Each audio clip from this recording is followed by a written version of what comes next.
Ассимиляция абхазской молодежи с каждым днем усиливается. Министр образования Ханна Гунба заявила, что на территории Абхазии будет открыт центр идеологического и нравственного воспитания. Также все преподаватели будут готовиться в России. Я думаю, тут все прекрасно понимают, что тот преподаватель, который будет подготовлен в Москве, он будет преподавать только ту идеологию, которая сегодня выгодна Кремлю. То есть абхазские дети будут изучать, так скажем, как нужно правильно себя вести перед Москвой.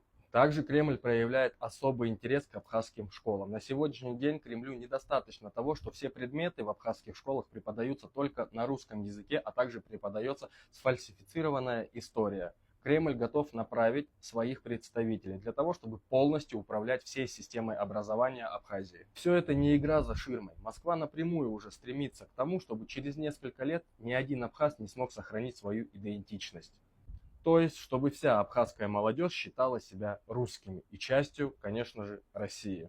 И если Кремль на сегодняшний день сможет реализовать данный план, то Москва сэкономит как финансовые, так и военные ресурсы на контроле данного региона. В общем, Абхазия превратится в одну из рядовых российских провинций, где о ней будут вспоминать впоследствии только тогда, когда начнется новая война или потребуется пополнить военные силы.